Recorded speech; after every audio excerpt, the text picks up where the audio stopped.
kemajuan teknologi komunikasi dan informasi dalam meningkatkan kompetensi prodi. Nah, saudara sekalian, jika kita ingin memahami peningkatan kompetensi prodi, Anda lebih dulu harus paham apa saja bidang-bidang yang harus Anda kuasai, yang harus Anda lakukan selama menjadi mahasiswa. Bidang apa saja yang harus Anda lakukan selama Anda menjadi mahasiswa. Nah, secara umum ada 3 bidang yang perlu Anda lakukan selama Anda menjadi mahasiswa, yang disebut dengan tridharma, ya.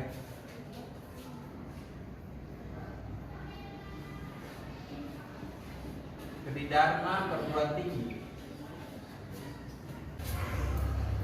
Ini yang dilakukan oleh mahasiswa maupun dosen selama kita belajar di kampus. Jadi kalau mau paham apa itu keterampilan akademik, sebenarnya itu tidak lain dari penyebaran tridharma. Karena yang disebut dengan akademik itu adalah tridharma. Yang pertama adalah pendidikan dan pengajaran.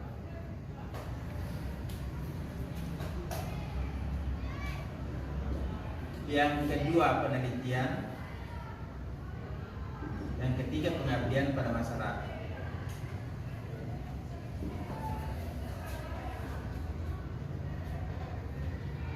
Pada dasarnya apapun yang Anda lakukan di kampus tidak lepas dari 3 bidang ini, yang disebut dharma. Dharma itu artinya pengabdian. Dharma itu artinya tugas. Dharma itu artinya visi misi, tugas, tanggung jawab. Jadi 3 dharma ini yang disebut tridharma: dharma pendidikan, dharma penelitian, dharma pendidikan. Nah, ini nanti disesuaikan dengan prodi Anda.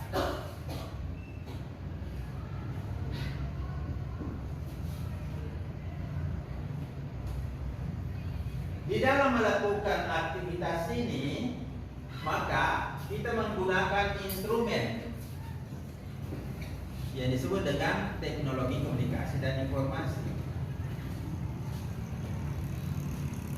Jadi kalau mau melihat hubungannya bagaimana kemajuan teknologi komunikasi dan informasi dalam meningkatkan kompetensi prodi, berarti apa yang disumbangkan oleh kemajuan teknologi dalam tridharma untuk mencapai tujuan prodi. Oke, you understand?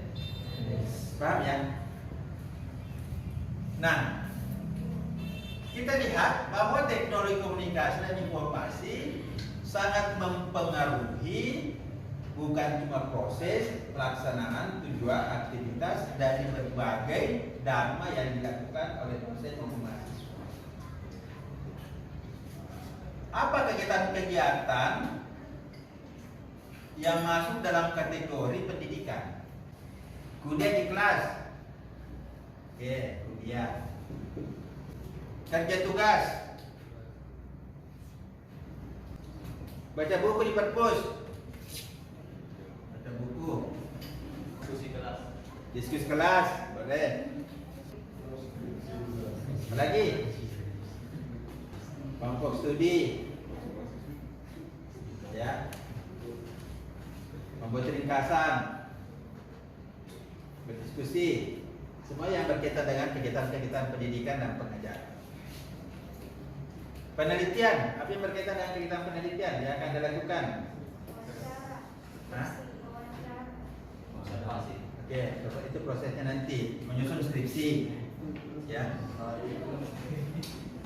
Membuat skripsi, apalagi yang bisa dilakukan dengan mode penelitian, membuat makalah.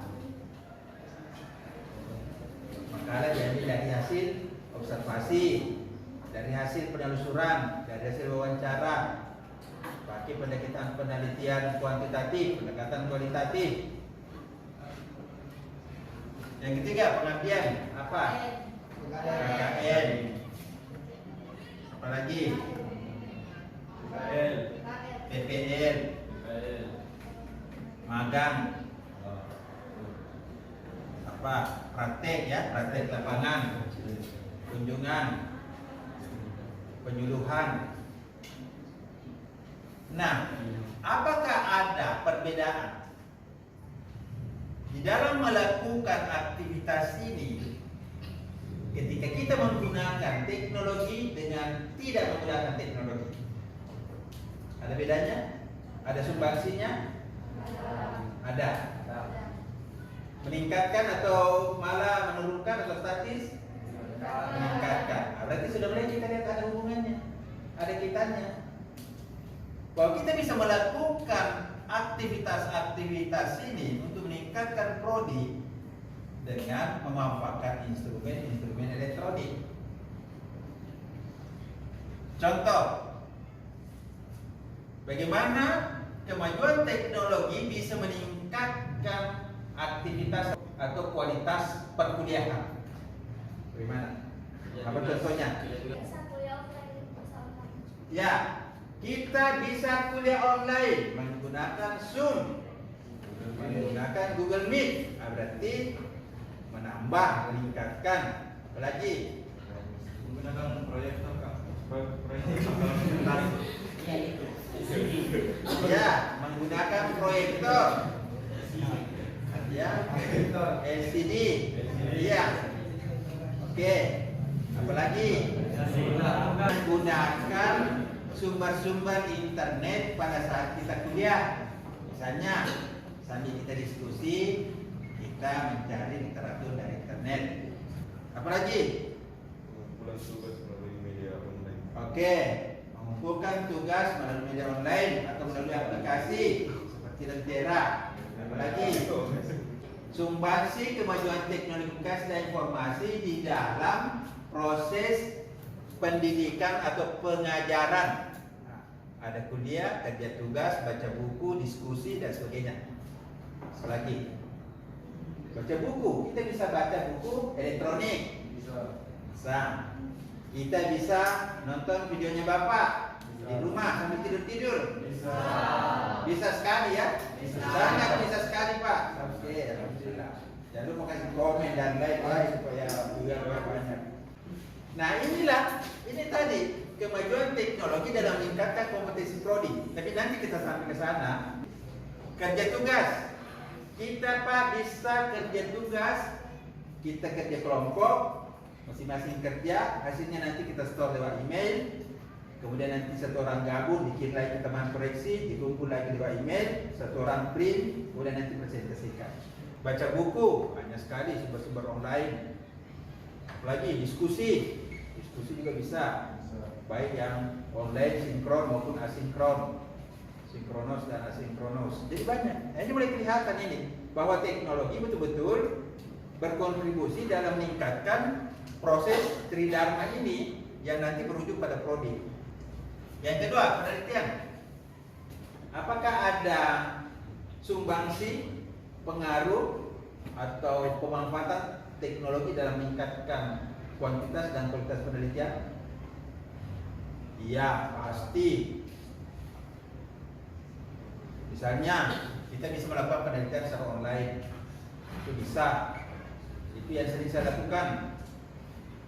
Saya memberikan anak-anak kuesioner, memberikan guide interview melalui aplikasi, melalui WA group. Kemudian anak-anak kirim jawabannya. Saya tidak perlu kunjungi secara langsung face to face. Kemudian saya mencari data-data dari sumber-sumber online, mencari topik, ya, mencari literatur. Ada tadi mencari literatur. Bikin makalah juga begitu. Nah, ini bisa kita lakukan. Bahkan sudah ada kolaborasi penelitian antar provinsi, antar kampus. Ada kolaborasi penelitian antar negara. Orang melaksanakan seminar antar negara. Masing-masing di negaranya presentasi. Itu bisa. Masing-masing melakukan penelitian negaranya, nanti dikompilasi, kemudian disajikan. Ini semua bagian dari proses penelitian yang dilakukan memanfaatkan teknologi, proses riset. Yang ketiga, pengabdian. KKN ini masih harus offline. Ya, mungkin dulu waktu zaman COVID ada yang KKN online. KKN online itu gimana ya? PPL, magang, memberi penyuluhan, bikin tulisan, bikin workshop, bikin seminar, bikin apa lagi, video. Ini bagian dari pengabdian. Ya. Dulu pengabdian dosen itu, saya dulu pengabdian itu harus pergi ceramah. Saya harus pergi kasih pelatihan. Sekarang pengabdian saya itu bisa diambil dari video YouTube saya. Saya melakukan pengabdian cukup dengan membuat materi yang bermanfaat bagi masyarakat, dan itu sudah dianggap sebagai satu kegiatan pengabdian. Pengabdian berbasis online. Oke? Nah, jadi sudah kelihatan bahwa kemajuan teknologi, komunikasi dan informasi ini meningkatkan kuantitas dan kualitas dharma, tridharma yang kita lakukan, baik